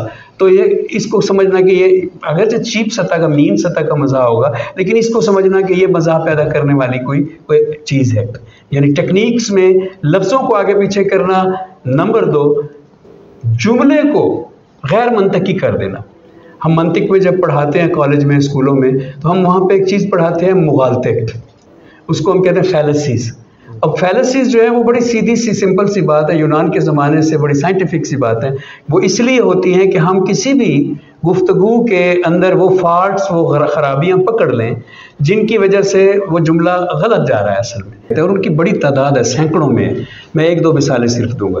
तो अगर वो जो मंतकी मुगालता जानबूझकर सरजद कर दिया जाए, जानबूझकर तो सरजद नहीं होता, जानबूझकर लिख दिया जाए, सरजद ना हो, जानबूझकर लिख दिया जाए और फिर उसको इंशाइया का हिस्सा बना दिया जाए, या किसी इंशाइया तो इतनी मज़ाहिया चीज़ नहीं होता, सिर्फ हल्की फुल्की होती है, किसी मज़ाहिया मजमून का हिस्सा बना दिया जाए, तो वो हंसाने का बायस बनता है। मिसाल के तौर पे मैं सिर्फ एक लेता हूँ, स्लिपरी स्लोप। ये एक मुगालता है, इसको अंग्रेज़ी में इसका नाम है स्लिपरी स्लोप, उर्दू में मुझे इसका नाम नहीं आता। लॉजिक किस क्लास में पढ़ाया जाता है, स्कूल में, यूनिवर्सिटी में। अब स्लिपरी स्लोप क्या है, मिसाल से समझा देता हूँ डेफिनेशन में जाने की बजाय। कि मिसाल के तौर पे एक शौहर ने बीवी को बताया कि आज मेरे दोस्त ने मुझसे पेन मांगा है। तो बीवी अगर जवाब में ये कहे कि आज उसने तुमसे पेन मांगा है, कल वो तुमसे मोबाइल मांगेगा, परसों तुमसे गाड़ी मांगेगा, फिर ठोक देगा, एक्सीडेंट हो गया तो कोई मर जाएगा, तो जेल चला जाएगा, हमारा क्या होगा? अब ये पढ़ाया जाता है कि ये मुगालता है स्लिपरी स्लोप, एक स्लोप पे वो स्लिप होती जा रही है उसकी बीवी। ये हम उमूमन ये मुगालता अपने मज़ामीन में कर रहे होते हैं, जब हम समझ रहे होते हैं कि हम बड़ा पॉलिटिकल मजमून लिख रहे हैं, लेकिन हम कर रहे होते हैं वो मुगालता सरजद हो रहा होता है। अब जो तख्लीक़कार है, मज़ाहिया फ़नकार है, वो इसको जानबूझ के इख्तियार करता है इस तरह की चीज़ों को। दूसरे मुगालते जितने भी मशहूर मुगालते हैं, अगर आप उसको जानबूझ के इख्तियार करें तो बात मज़ाहिया रंग इख्तियार कर जाती है। आखिर में मैं ये कहूँगा कि ये जो सवाल था कि मज़ाहिया अदब कितना संजीदा होता है, अज़राह तफन्नुन भी मेरी बात को आप ले लीजिएगा कि बाज़ तो संजीदा अदब जो है वो कितना मज़ाहिया होता है, ये सवाल उठाया जाना चाहिए। बहुत अच्छी। बिल्कुल ऐसा कि कई ऐसे अशार हैं कि वो बड़े संजीदगी से लिखे गए हैं, लेकिन कहका भी लगा दिया जाए तो वो उसके मज़ाहपन का वो पूरा नहीं कर सकता, इतने वो मज़ाहिया होते हैं। मसलन कामिल चांदपुरी का एक शेर है जो मेहदी हसन ने भी गाया है और जो जगजीत ने भी गाया है, मैं होश में था तो फिर तुम पे मर गया कैसे। अब ये कहका लगाने वाली बात है कि महबूब को वो कह रहा है कि मैं होश में था तो फिर तुम पे कैसे मर गया, मैं होश में था तो फिर तुम पे मर गया कैसे। चलो ये तो मज़ाह में मैंने ज़रा तफन्नन कही, लेकिन जो बात मैं सीरियसली करना चाहता हूँ वो ये है कि संजीदा अदब में भी बाज़ औक़ात आप नहीं फ़र्क कर सकते कि ये, अब ये मजाक में बात नहीं कर रहा हूँ मैं, संजीदा अदब में भी आप फ़र्क बाज़ औक़ात नहीं कर सकते कि ये बात जो है वो मज़ाहिया अदब का हिस्सा है या संजीदा अदब का। मसलन मरने के घर से एग्जैक्टली या कसरे शाही से ये हुक्म सादिर हुआ, लाड़काने चलो वरना थाने चलो। अब जो हबीब जालिब का ये जो मिसरा है ये असल में संजीदा है। इसी तरह से इकबाल ने जो कहा मस्जिद बना दी शब भर में ईमां की हरारत वालों ने, मन अपना पुराना पापी है बरसों में नमाजी बन नसर। इस तरह के जो कलाम या नसर है का बाज़ औक़ात उसके दोनों उसमें चीज़ें पाई जाती हैं। तो आखिर में मैं ये कहूँगा कि अगर जो आपने नोट करने हैं पॉइंट्स मुकर्रीन के, तो मैं ये कहूँगा कि मेरा ये पॉइंट नोट किया जाए कि जो मज़ा है ये सतह पर इन्हिसार करता है, कारी की सतह पर इन्हिसार करता है। अगर आप कारीन आपके वो हैं कि उनको अगर आप संजीदा पतरस बुखारी का वो मज़ा जो बहुत मियारी मज़ा है वो दिखाएंगे तो वो नहीं हंसेंगे, लेकिन अगर यूनुस भट्ट का वो मज़ा दिखाएंगे कि जो लफ्ज़ों को सिर्फ लफ्ज़ों को ख़राब करके वो मज़ा पैदा करता है। जैसे एक जुमला सुने यूनुस भट्ट का, हमारे दौर में एक अदाकारा होती थी अंजुमन, तो वो काफ़ी मोटी थी, तो उसका जुमला सुने यूनुस भट्ट का कि जहाँ 4 औरतें मिल जाएं वहाँ एक अंजुमन बन जाती है। या उनका एक और जुमला, उन दिनों हमारे यहाँ एक सरदार सिकंदर हयात एक सियासतदान होते थे, तो उन्होंने अपने कॉलम का उन्वान दिया वाह हयात, बीच में डैश थी, यानी वाह दाद दे रहे हैं उसे कि गाली दे रहे हैं। सो वो जो लफ्ज़ों से तोड़ फोड़ करके यूसुफी साहब किसी हद तक ऐसा करते हैं, लेकिन पतरस कतई नहीं करता। और पतरस ने, मैंने ये बात एक पतरस से पढ़ी है और दूसरी मैंने अख्तर उस्मान से सुनी है कि जो क्राफ्ट करना है किसी चीज़ को इतनी मेहनत से करो, इतनी मेहनत से करो, ये आमद और इन बातों में ना पढ़ो, ये सब ड्रामेबाजी। अगर आप तख्लीक कार हो, आमद हो गई है, उसको भी पकड़ के बैठ जाओ। क्राफ्ट में मुझे अख्तर उस्मान ने कहा था 500 शेर लिख के फेंक देता है बंदा अगर अच्छा शेर कहना हो तो। सो पतरस ने लिखा है कि मैं एक जुमला बनाने के लिए मज़ाहिया कई दिन सोचता था, बल्कि शाम को जब हम दोस्तों के साथ जाके बैठते थे मैं उनको वो जुमला सुनाया करता था। वो कहते थे अभी मज़ा नहीं आया, तो मैं अगले दिन फिर उसको तराश खराश करके सुनाता था। अब देखें कि मेयार में वो कहाँ खड़ा है, सारे कॉमेडियन तख्लीकारों का किंग है अभी भी, इस वक्त भी। सो इसका मतलब ये है कि सतह को आपने ख़ुद बुलंद करना है एज राइटर, अपने कारी को देखते हुए।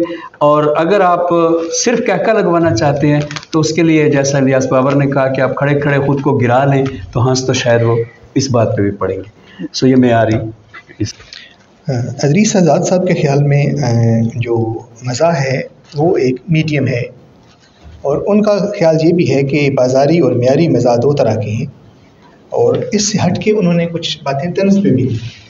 एक बात जो उन्होंने मेरे हवाले से की, मैं शायद उस बात को उस तरह से नहीं कह पाया इस तरह से उन्होंने समझा।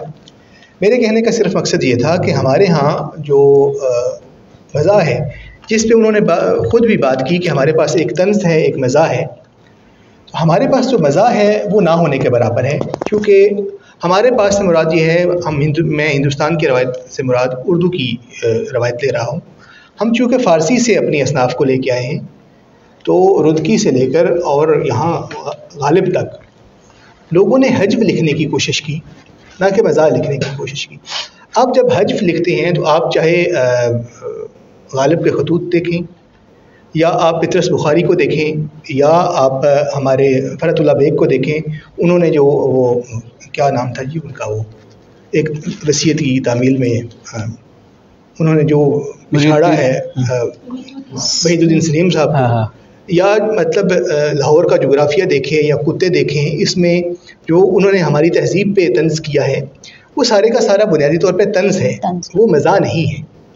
जैसी आपने खुद लाहौर का बात की। जोग्राफिया में तो बाकी तक। और उसके बाद भी तो हमारे यहाँ जो रवायत है वो अमूमी तौर पर तंज करने की है, उसमें मजाक का अंसर कम होता है। मेरे कहने का मकसद सिर्फ इतना था। तो हम अपने फॉर्मेट के मुताबिक कुछ ऑडियंस को भी बीच में शामिल करते हैं। तो मैं जनाब अजीज़ फैसल से मुल्तमिस हूँ कि वो इस पे कमेंट भी करें और कोई सवाल भी हमारे सामने रखें ताकि हम दोबारा जो है मुकर्ररीन की तरफ आ सकें। बिस्मिल्लाहिर्रहमानिर्रहीम। मेरे लिए शायद ये मुमकिन ना हो कि फाजिल मुकर्ररीन ने जिस तरह तंज और मजाक के हवाले से बहुत आलिमाना फाजिलाना बातें की हैं, मैं तो जो फील्ड में मैंने महसूस किया है, मैं वो एक दो एंगल आपके सामने रखना चाहता हूँ कि आपने तो सिर्फ मज़ाह लिखने या मज़ाह का तजुर्बा करने की बात की है। हमारा वास्ता सामीन से भी पड़ता है कि जिनको के मज़ाह सुनने की तरबियत जिनकी नहीं होती। मिसाल के तौर पर मैं नस्ट में एक मुशायरे में गया तो हमारे दोस्त मोहम्मद आरिफ हैं वाक़ैट से पहले, उन्होंने वहाँ पर अपनी शायरी सुनाई, लड़के बड़े हंसे। फिर मैं गया, मैंने मज़ाह सुनाया तो लोग बहुत हंसे। तो हम दोनों ने ये समझा जैसे हमने मज़ाह में कोई बहुत बड़ा मार्का तय कर लिया है। हमारे बहुत एक संजीदा शायर दोस्त, अब मैं नाम नहीं लेता, उन्होंने जब जाकर अपनी गज़ल का मतलब का पहला मिसरा पढ़ा तो उसी तरह वो सारे खिलखिला के हंस पड़े जिस तरह वो हम पर हंस रहे थे। तो मुझे उस दिन ये लगा कि सिर्फ मज़ाह लिखना ही काफ़ी नहीं है, सामीन की भी कोई तरबियत होनी चाहिए। अब वो खुदा जाने वो किस बात पे पहले हंस रहे थे, और अब फिर अब्दुल कादिर ताबा साहब जिनका के बाद में मैंने नाम भी ले लिया कि उनके मिसरे पे जब सारे हंसे तो हमें बेवक्त वक्त अफसोस भी हुआ, और सच्ची बात है बहुत ज़्यादा हासा हमारा भी निकल गया। फिर एक दफ़ा जनाब अनवर मसूद साहब ग़ालिबन लाहौर गए, मेरा ख़्याल है शहजाद अहमद मरहूम ने उन्हें कहा कि बहुत सारे शुअरा के अंदर उन्हें मुखातिब होकर कहा कि अनवर साहब आपकी मज़ाहिया शायरी मैंने पढ़ी है, किताब पढ़ी है, तो मुझे तो कहीं पर भी हंसी नहीं है।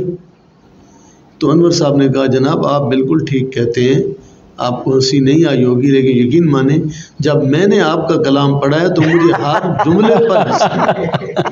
अच्छा, ये जिस तरह शायद इदरीस आज़ाद साहब या इलियास भाई कह रहे थे कि ये वाकई हो सकता है आप बहुत मज़ाह में बात कर रहे हो और बड़ी वो संजीदा सी हो गई हो, संजीदा में बात कर रहे हो और वो बहुत ज़्यादा मज़ाह में हो गई। मैं जो मज़ाह को मैं समझाऊँ कि मज़ाह क्या है, मैं किसको मज़ाह कहता हूँ, कि एक बात तो वो मुनीर नियाज़ी का एक इंटरव्यू का एक जुमला, वो मेरे लिए बड़ा रहनुमा असूल मैंने अपनी शायरी में समझा हुआ है अपने लिए। वो कह रहे थे मुनीर नियाज़ी साहब के नून बात को बयान करना ये शायरी नहीं है। अब ये बहुत बड़ा, यानी उन्होंने एक शायर की ज़िम्मेदारी बढ़ा दी है कि शायर कोई मुजिद, कोई दरियाफ्त करने वाला या कोई ना कोई ओपरी और अनोखी बात करने वाला, जब तक उसके पास कोई ताजगी, कोई नयापन नहीं आता तो वो कहते हैं, हम शायरी की अगर बात करें तो कहते हैं वो शायरी नहीं है। शेर दरअसल एक इनकशाफ के दर्जे के करीब की कोई चीज़ है। वो चाहे उसमें जितना भी आप गुड़ डाल सकें, आप 1% इनकशाफ डालें, 2% डालें, 3% डालें, लेकिन कई हुई बात को आप एज इट इज़ बयान कर दें तो वो कहते हैं कि ये शायरी नहीं है। और फिर ये जो लोग कहते हैं ना कि या तो बंदा शायर होता है या नहीं होता, दरअसल ये मेरा ख्याल है ये मज़ाहिया शायर के बारे में कहा कि मज़ाहिया शायर वाकई बंदा या होता है या बिल्कुल ही नहीं होता। संजीदा शायरी में थोड़ा बहुत काम चल जाता है। अच्छा, मज़ाक किस चीज़ का नाम है कि आपके सामने एक तो होता है ना एक नॉर्मल वाक़या, अब उसी नॉर्मल वाक़े के अंदर कोई एबनॉर्मेलिटी आप अगर तलाश करते हैं, वो एबनॉर्मल रवैया या वो एबनॉर्मल हरकत जो हमारे अंदर पाई जाती है, लेकिन हम वो नोटिस नहीं लेते उसका, लेकिन मज़ाह निगार उस चीज़ को निकाल कर वो लोगों के सामने पेश करते हैं। मैं समझता हूँ कि मज़ाह निगार की जो ऑब्ज़र्वेशन है वो शायद जो गैर मज़ाह निगार हैं उनसे ज़्यादा होती है। और ये जो इसका कितना अच्छा इसका मौजू है कि अदबी मजाक किस कदर संजीदा होता है। मैंने कहीं एक इंटरव्यू में कहा था कि एक होती है संजीदा शायरी और एक होती है दोहरी संजीदा शायरी। ये दोहरी संजीदा शायरी जो ये मजाक के करीब। बहुत शुक्रिया। कुछ पॉइंट्स मैंने नोट किए हैं तो अपनी इस्लाह के लिए मैं आपके सामने पेश करता हूँ। अभी इलियास बाबर अवान साहब ने इस्लाम के हवाले से कुछ मिसालें दी, तो इतने बड़े ज़ख़ीरे में से कुछ मिसालें बताते ही इस चीज़ का सबूत हैं कि संजीदगी, मतानत ही ओवरऑल छाई हुई है और इस चीज़ को ज़्यादा जो है वो पसंद नहीं किया गया। आपने ये भी कहा कि जबर के बाहिस जो है वो अलामत के तौर पर इसको इस्तेमाल किया जाता है ताकि पकड़ ना हो। इसके साथ ये भी देखने में आया है कि जाबराना अदवार में कथारसिस के लिए, अवामी कथारसिस के लिए भी मज़ाक को इस्तेमाल किया गया है। कहना चाहिए मुक़्तदरा ने। आपने अच्छा और बुरा के हवाले से कहा कि ये नो आबादियात की देन है और रेलेवेंट और इर्रेलेवेंट होता है। आपकी बात बजा होगी, लेकिन हम ये देखते हैं कि अच्छाई, बुराई, खैर, शर, ये तस्वुरात हमारे यहाँ भी पाए जाते हैं। मैं ये सोच रहा था कि जिस अहद में हमारी जो है वो असनाफ़ की तश्कील हो रही थी, तो उसमें ग़ुलामी थी, तसव्वुफ़ था, मज़हब था, संजीदगी थी, तो शायद मज़ाक़ पे जो है इतनी तवज्जो नहीं दी गई। अदरवाइज़ इसमें इतना पोटेंशियल है कि इसके अलग शोबे हो सकते हैं मज़ाक़ के हवाले से। अभी गुफ्तगू में आपने कुछ इसको कैटेगराइज़ किया कि अभी तक प्रॉपर्ली जो है मज़ाक़ की उन शक्लों को प्रॉपर्ली कैटेगराइज़ नहीं किया गया। तो इससे भी ये पता चलता है कि अभी बहुत काम इस पे जो है वो करना है। अभी इलियास बाबर अवान साहब कह रहे थे कि, और शायद बकिया जो है वो मुकर्रीन ने भी कहा कि मीडियम है ये। तो मैं ये सोच रहा था कि क्या ये सिर्फ़ उर्दू में मीडियम है या जो बकिया ज़ुबानें हैं उनमें भी जो है इसकी कोई और शक्लें जो है वो मौजूद हैं। और अदबी मिज़ाक़ किस कदर संजीदा होता है, शायद इस मौजू पे कम बात हुई है। बहुत शुक्रिया। एक छोटी सी बात, जो एक रवैया सिर्फ मैं वो उसका इज़हार करना चाहता हूँ और दुख के साथ, कि होता यूँ है कि हम किसी कॉलेज यूनिवर्सिटी के मुशायरे में हम गए हैं, एक बड़ी संजीदा सी महफिल है, एक आध कोई वो दाना मज़ा निगार का भी दरमियान में डाल देते हैं। अच्छा, हम लोग जब जाकर अपनी चीज़ पेश करते हैं तो हमें ज़रा नॉर्मल से ज़्यादा पजीराई मिलती है, हमारी बात ज़्यादा हॉन्ट करती है, स्टूडेंट ज़्यादा तालियां बजाते हैं। तो ये चीज़ हज़म नहीं होती उन लोगों को कि जो तकरीबन स्टेज से सपाट होकर नीचे उतर आते हैं।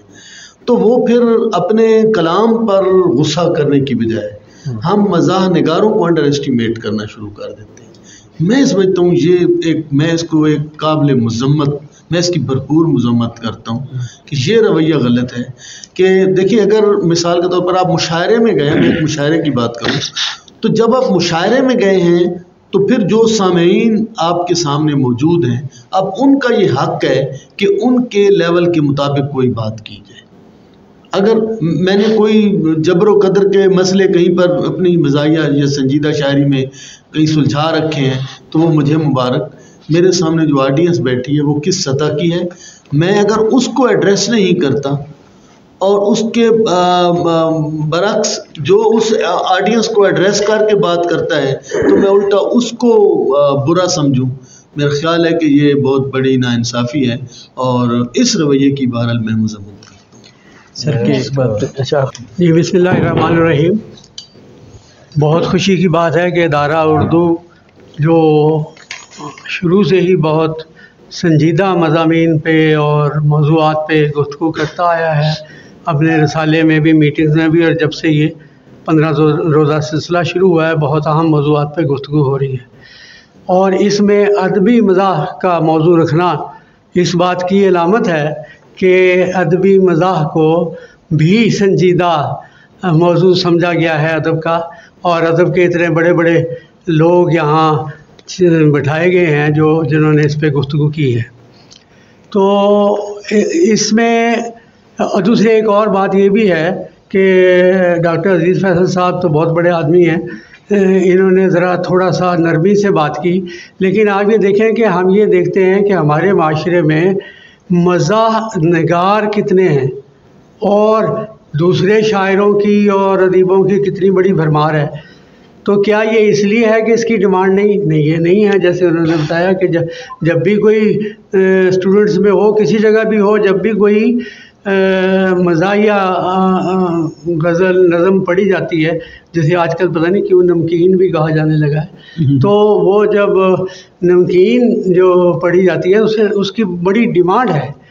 तो ये बात नहीं है कि डिमांड नहीं है, बल्कि ये बात है कि ये एक मुश्किल काम है, ये बहुत मुश्किल काम है। और वो लोग जो अदब, संजीदा अदब से भी आगे जाकर चैलेंज लेना चाहते हैं, वो इसमें आम तौर पे कदम रखते हैं। लेकिन फिर ये है कि जैसे कहा असलूब, तो असलूब बहुत सारे इसके अंदर आ जाते हैं और वो फक्कड़पन और अल्लाह गुल्ला ये सारा कुछ आ गया।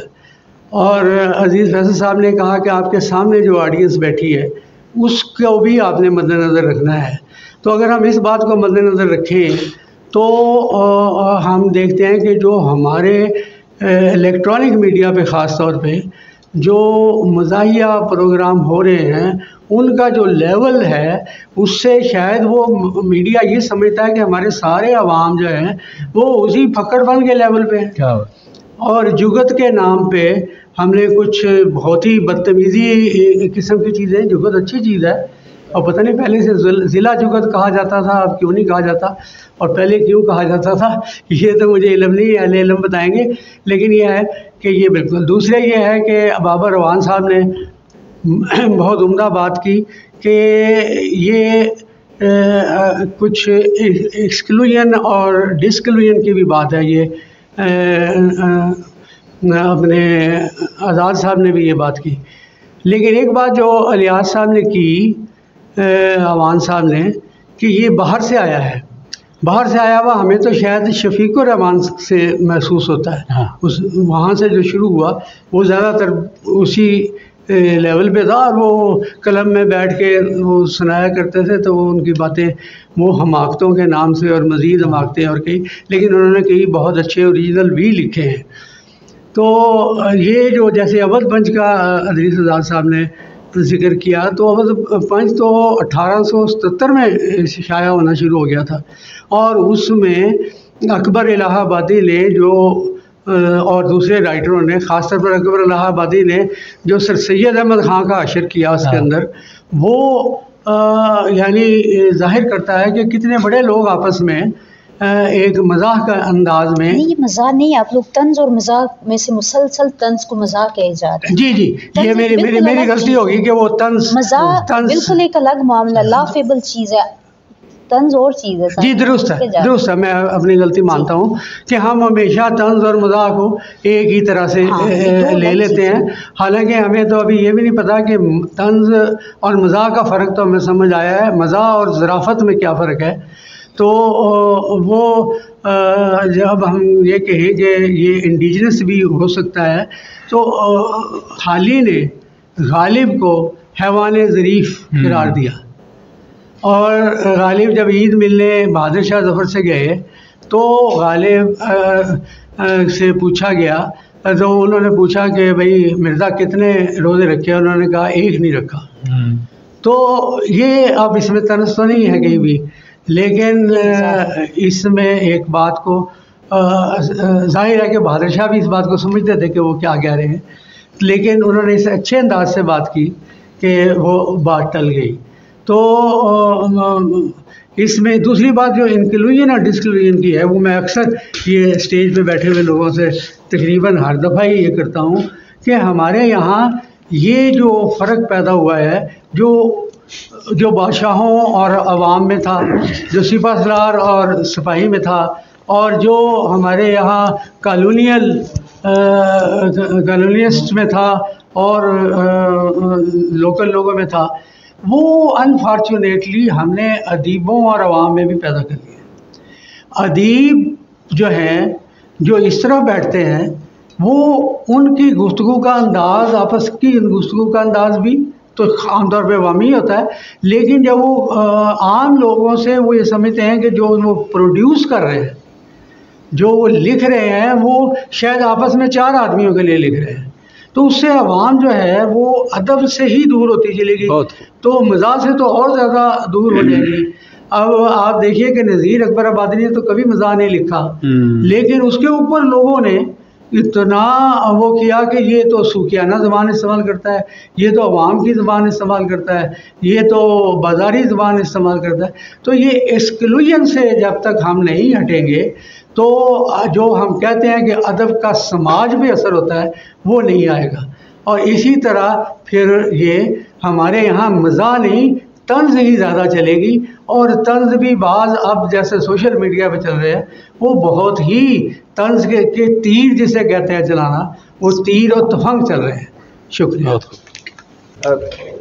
हमारे यहाँ जो मज़ाह या तंज़ की रिवायत है, इसको समझने के लिए हमें जिस तरह आपने हिस्टोरिकल पर्सपेक्टिव बताया उसको भी ज़हन में रखना चाहिए कि आमतौर पे जो मज़ाह के ना 3 तनाज़ुरात हैं। पहला है कि आप मज़ाह तख्लीक करते हैं अपनी एहसास बरतरी को इस्टेब्लिश करने के लिए, यानी अगर पख्तूनों के ख़िलाफ़ लताइफ़ बन रहे हैं तो उसकी एक पॉलिटिकल रीज़न थी, पंजाबियों के ख़िलाफ़ बन रहे हैं तो एक पॉलिटिकल रीज़न थी, उसके पीछे जो साम्राज्य था वो चाहता था कि जो अरफा या ताकतवर समाजी इकाइयाँ हैं उनको इतना हकीर पेश कर दिया जाए कि लोग उनको बाज़ारी सतह पे डिस्कस करना शुरू कर दें और उनके जहन में ये बैठ जाए कि ये तो एक इम्पोर्टेंट लोग हैं किसी भी हवाले से।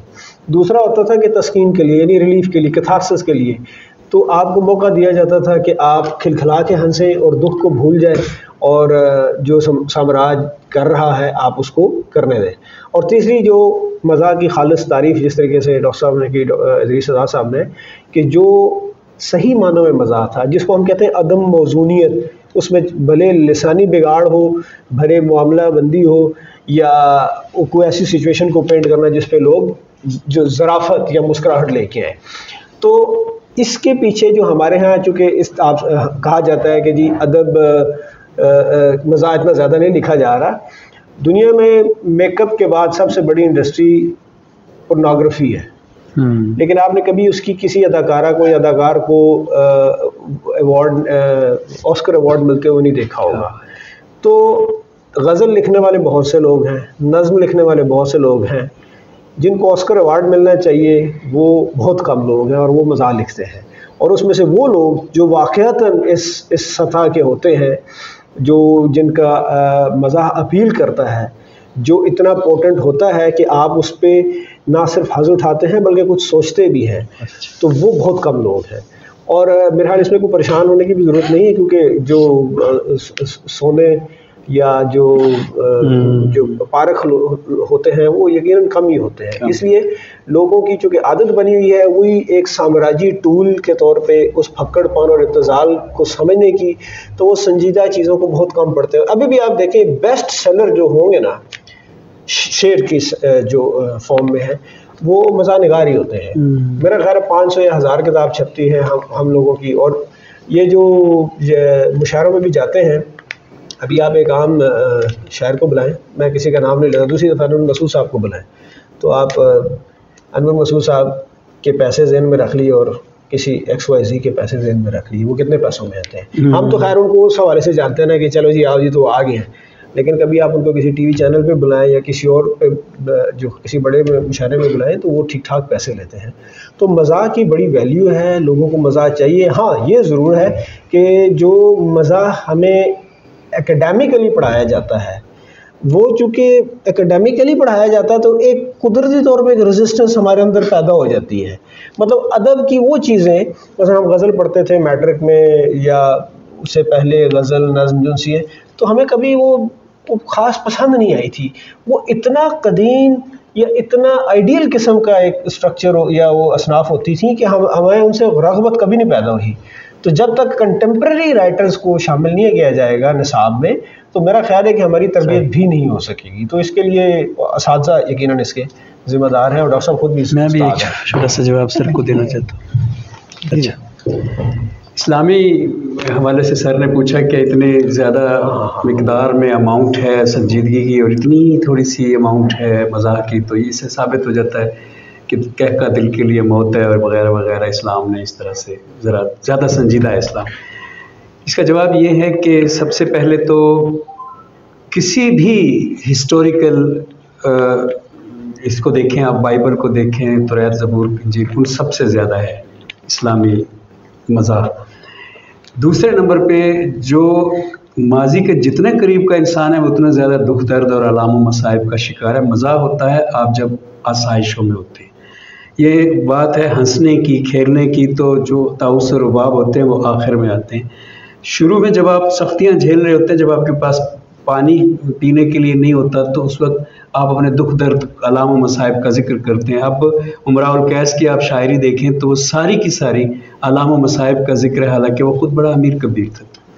सो जो ये बात है कि कम है, बिल्कुल कम नहीं है। जितनी भी हिस्टोरिकल बुक्स हैं, अवेस्ता से लेके आप रामायण, महाभारत, सारी किताबों को लें, ताकि यूनानी फ़लसफ़ी लें, जितना ज़्यादा इसमें है इस्लामी सहाबा के आपस में रहन सहन में और इस्लामी कुतुब में कहीं पे भी नहीं है। मिकदार का तनासुब देखें दूसरों के साथ तो इसका ज़्यादा है। और जाते जाते ये भी अर्ज़ कर दूँ कि एक मरतबा हज़रत अली अपने दोस्तों के साथ बैठे हुए थे, तो दोस्तों ने कहा कि एक दूसरे के कान में कहा कि जो खजूरें हम खा रहे हैं ना, इनकी गुठलियाँ हज़रत अली के सामने रखो, एंड पे इन्हें थोड़ा सा शर्मिंदा करेंगे कि आपने ज़्यादा खाई है। तो एंड पे जब उन्होंने कहा ना कि आपने ज़्यादा खाई है, तो उन्होंने कहा असल में मैं गुठलियाँ निकाल निकाल के खाता रहा हूँ। तो इस तरह के बेशुमार है, मुझे आप कहें तो मैं कहीं सुना दूँ जी। हमारे सामने जो एक सवाल रखा गया था उसकी तरफ भी आने की ज़रूरत है। वो डॉक्टर अजीज़ फैसल साहब का सवाल था कि कारी की तरबियत किस दर्जा ज़रूरी है इस सारे अमल में, कि मज़ा निगार तो मज़ा लिख रहा है, वो इमाम दीन गुजराती से लेकर और यूसुफी तक हर दर्जे का मौजूद है, तो उसमें कारी कहाँ पर मौजूद है? इस सवाल के साथ मैं डॉक्टर फ़ाखरा नूरीन से कहूँगा कि वो अपनी बात भी करें और इस पर भी कुछ रोशनी डालें। जी बहुत शुक्रिया। मैं मायूस हो गई थी कि अब शायद बात मेरे तक नहीं आएगी दोबारा। जो यहाँ पे दोनों दोस्तों ने बात की, मैं उनकी राय का एहतराम करते हुए मैं फिर अपना पॉइंट दोहराती हूँ कि मज़ा एक मीडियम है, एक रवैया है, टेंडेंसी है, और उस टेंडेंसी के इजहार की टेक्निक्स होती हैं। ठीक है, अभी तक है निसाबी तारीफ़ है। जब हम पढ़ रहे थे तो तब अच्छी नहीं लगती थी, मुश्किल लगती थी। स्टीफन लीकॉक की जो तारीफ़ हम पढ़ते हैं कि मज़ा ज़िंदगी की नाहमवारियों के उस हमदर्दाना शऊर का नाम है जिसका फ़नकाराना तौर पर इजहार हो जाए। ज़बरदस्त। यानी ये इसका उसलूब भी तय कर रहा है और इसका मौजू भी तय कर रहा है और इसका मयार भी बता रहा है कि अगर फ़नकाराना इजहार हुआ है और हमदर्दी नहीं है तो फिर ये तंज़ है, ये सटायर हो सकता है, आयरनी हो सकती है, ज़िला जुगत हो सकती है। लेकिन अगर हमदर्दाना शऊर है और मकसद यही है कि उस नाहमवारी को पेश करना है, उसकी तरफ उसकी निशानदेही करना है, उसके पेश नज़र कोई इस्लाह नहीं है, बस इतना कि इट एग्जिस्ट, ये एक हल्की सी जैसे तवज्जो दिलाओ नोटिस होता है, तो वो ज़रूरी है। और यूसुफी कहता है कि कोई शख्स तब तक मज़ा निगार नहीं हो सकता जब तक उसने अपने इर्द गिर्द के इंसानों से रज के प्यार नहीं किया हो। यानी मोहब्बत और हमदर्दी के बगैर आप मज़ा लेके आएंगे तो फिर ग्लीवर्स ट्रैवल्स लिखी जाएगी, ये मज़ा नहीं है। मॉकिंग मज़ा में नहीं आएगी, आयरनी, सटायर ये नहीं आएंगे। हाँ, पन है, रम्ज़ है, इजाज़ है, रियायत लफ्ज़ी है, ये चीज़ें मज़ाक के टूल्स में आ जाएंगी। आप कोई मज़ाहिया किरदार तख्लीक कर लेते हैं, आप कोई मज़ाहिया सूरत वाक़या तख्लीक करते हैं, आप पैराडॉक्सेस लाते हैं, आप यही हमवार के बदले में ना हमवारी रखते हैं या ना हमवारी के बदले में उसके मवाजने पर उसके बराबर जब आप ना हमवारी और हमवारी की एक बाइनरी बनाते हैं तो वो शऊर या वो हंसी पैदा होती है जब तक दूसरी सूरत नज़र नहीं आती। तो मैं ये समझती हूँ कि ये स्टाइलिस्टिकल भी आपका ये स्टाइलिस्टिक बिहेवियर होता है राइटर का, और वो उस बात को बगैर किसी मकसद के, यानी ये एपॉलिटिकल नहीं है। वो जो जिन शायरों की बात हम कर रहे हैं या जिन दोस्तों की बात कर रहे हैं कि उनका संजीदा कलाम पढ़ के बाज़-औक़ात हंसी आती है, उसकी वजह ये होती है कि वो भी दरअसल मज़ाहिया इसलिए लगते हैं कि चीज़ को उसके मकाम से हट के दिखाया जा रहा होता है। वो उतनी आला या अरफा होती नहीं है, जहाँ उसको रखा जाता है तो जाहिर है कि हंसी आती है, मुझे एक सूरत हाल पैदा होती है। दूसरा ये है कि यही जो नाहमवारी है, जो जब तक आप लिखते हुए ये टारगेट तय नहीं करते कि मैंने ये बात यूं करनी है, तब तक असर, यानी पहले तय होता है ये वाला मेरा मकसद है, इसके हासिल करने के लिए ये टेक्निक अपनाई जाएगी, ये अल्फाज इनका मैं तकरार लफ्ज़ी से काम लूँगा, उलट करूँगा, पन यूज़ करूँगा, मिट्टी होऊंगा यहाँ पर, या मैं क्या करूँगा, ये सारी चीज़ें तय होती हैं पहले से। और जहाँ तक बात रह गई हमारे कारी की तरबियत की या सामे की तरबियत की, देखिए जो मज़ाह है ये, यानी हम किन बातों पर हंसते हैं, यहाँ से हमारा अंदाज़ा होता है कि हम कल्चरली किस जगह पर खड़े हैं। ये हमारी अपनी साइकी के अंदर, हमारी साइकोलॉजी में एक झांकने के लिए एक रोज़न है, एक खिड़की है, किस बात पर कौन हंसता है, यहीं से हमारा ओवरऑल कि हम तहजीब की किस सतह पर आए पड़े हैं। तो चूँकि हम मुत्तफिक हैं कि अभी हम तहजीब की उस सतह पर नहीं आए जहाँ पर आप आला अक़दार को या चीज़ों को, आपने देखा है जितनी बुरी चीज़ें हैं, जितने टैबूज़ हैं, उनको कितना लाइट करके तो पेश कर दिया गया। मसलन इखलाकी सतह पर ही देख लीजिए, मुझे याद आती है एक मीम जिसमें जहांगीर तरीन गन्ने के खेत में झांक रहा था, उसका एक विजिट था as a sugar mill owner उसका। तो चूंकि हॉर्स ट्रेडिंग या जैसे उन्होंने जैसे बंदे खरीदे, तो उसके ऊपर एक कैप्शन था कि भाई कोई रहा तो नहीं गया। क्या समझ आ गई how normalise that horse trading become for us. उस एक मीम ने, उस एक, वो मज़ाहिया जुमला नहीं है, ठीक है, वो मज़ाहिया जुमला नहीं, ना ही वो एपॉलिटिकल है। प्रॉपरली आपके जहन को कितनी बड़ी बात को आराम से एक्सेप्ट करने और हंसी में उड़ाने के लिए तैयार कर दिया गया। तो ये कितना बड़ा टूल है। मुसीबत के फंसे हुए लोग, वो जो बिल ना देने की वजह से खुदकुशियां कर रहे हैं, वो भी हंस रहे होते हैं कि अनारकली उठो गैस आ रही है, सालन बना लो, है ना, जो हमारी बड़ी फेमस मीम्स आई हैं। तो ये एक बाकायदा टारगेटेड एक्टिविटी है मज़ाह निगार दोहरी संजीदगी के साथ। एक तो उसने मौजू को नॉर्मली बयान करना है तख्लीकी तौर पर, दूसरा उसने पैराया इजहार वो इख्तियार करना है कि सुनने वाले पर गिरा ना गुजरे, उसे कहीं शक भी ना हो कि मेरी इस्लाह की कोशिश हो रही है। ये इस तरह की एक नेक नियति से किया गया अमल। बज़ाहिर उसे मजाक को होना भी बेज़रर चाहिए, वरना वो तंज बन जाता है, वरना वो किसी भी और शक्ल में चला जाता है। पकड़पन और हज़ल जब बहुत लो लेवल पर आए तो उसमें हम चले जाते हैं। तो ये तरबियत आप कारी की, ऐसे आप इन जनरल तो किसी चीज़ की भी कोई एप्रिसिएशन आप नहीं ले सकते। हर तरह के लोग, आप, मैं हमेशा कहती हूँ, आप अपने कारी का तयन करते हैं। ये इतनी खुद शिकारी ढूंढती है, उसको पता होता है कि मैंने किस तरफ जाना है, यानी किन लोगों से दाद लेते हैं हम। आप अपने अच्छे जुमले को अगर वहाँ ज़ाया कर रहे हैं जहाँ पर तरबियत नहीं है। अभी पिछले दिनों हम एक मुशायरे में मज़ाहिया शायर के साथ थे, मशहूर व मारूफ है, तो उन्होंने कहा कि भाई अब वो ऐश्वर्या को एज माशूक और एक यंग लड़की के तौर पर कर रहे थे। तो मैंने उन्हें कहा कि 52 या 55 साल की हो चुकी हुई है, कम से कम ये आउटडेटेड आपकी तलमी होगी, like it is no more humorous, है ना, मजाक का पहलू उसमें से ख़त्म हो गया, बच्ची जवान हो गई अब उसकी। तो वो एक मज़ाक में बहरहाल मकामियत भी है और महदूद भी है। हंसी आने के लिए आपके इर्द गिर्द के जो मौके, हालात, सिचुएशन एक बनी हुई होती है तो हंसते हैं। जी जी, वो उन्होंने बताया कि मैं 70 साल का हूँ, लिहाजा मेरे लिए वो अब भी जवान है। तो बुनियादी तौर पर यही मामला है कि मज़ाक को संजीदगी से, लिखने वाले को संजीदगी से लेना चाहिए और उसको मालूम होना चाहिए कि मैं जो लिख रहा हूँ तो ये ऐसे नहीं है, यानी एज अ टूल। जिसके पास भी, मैंने पहले भी बंदूक का लफ्ज़ इस्तेमाल किया है कि गन है, लोडेड गन है आपके पास और आपने टारगेट नहीं तय किया हुआ तो मिस फायरिंग बहुत ज़्यादा हो जाएगी, फिर आपका गिला नहीं बनता। तो आपने पहले टारगेट करना है, निशाना बांधना है, तरीका तय करना है, तो फिर मज़ाहनिगार कामयाब होगा।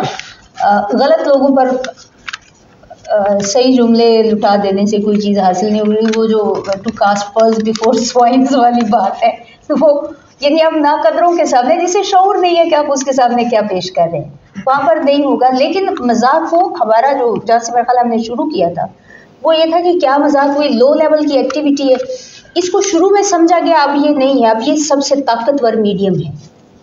अब ये किसी भी तरह की जहन साजी के लिए सबसे जो बज़ाहिर बेज़रर और ऐसे गैर अहम लगता है। आप देखिए कि क्या क्या चीज़ हम मज़ाहिया अंदाज में पेश करके उसको एक्सेप्ट करके राज़ी बरज़ा होके बैठ गए हुए हैं, है ना। तो इसलिए ये एक संजीदा एक्टिविटी है, और लिखने वाले के लिए भी और पढ़ने वाले के लिए भी मज़ाक का मतलब मज़ाक सिर्फ हंसना नहीं है, निशानदेही है, सिर्फ इतना है कि उसमें तल्खी नहीं होती। बहुत अच्छा, बहुत बहुत। मैं भी इसमें थोड़ा सा हिस्सा शामिल कर ही दूँ। अजीज़ फैसल साहब ने चूँकि बात की कि संजीदा अदब के मुकाबले में इनका ख्याल है कि मज़ाहिया अदब कोई शय है। मेरा ये ख्याल है कि संजीदा अदब के मुकाबले में गैर संजीदा अदब ऐसा अदब है जिसको हम अदब कह नहीं सकते। मज़ाहिया अदब भी संजीदा अदब की ही एक किस्म है, उसको भी उतनी ही संजीदगी से लिखा जाता है, उतनी ही संजीदगी से पढ़ा जाता है, और उसके कारी भी वैसे ही मौजूद हैं। तो आम तौर पे ये जो गैर संजीदा का लफ्ज़ है, ये मज़ाक के लिए हम इस्तेमाल नहीं करते और उसको होना भी नहीं चाहिए। तो मैं शुक्रगुज़ार हूँ तमाम सामीन का भी और मुकर्रीन का भी, अदारा उर्दू की तरफ से और अकेडमी ऑफ लेटर्स की तरफ से भी, और अकेडमी ऑफ लेटर्स का भी शुक्रगुज़ार हूँ कि वो हमें इतनी अच्छी जगह मुहैया करते हैं और वक्त देते हैं। तो इसके साथ ही हम इस सेमिनार को ख़त्म करते हैं। आपका शुक्रिया।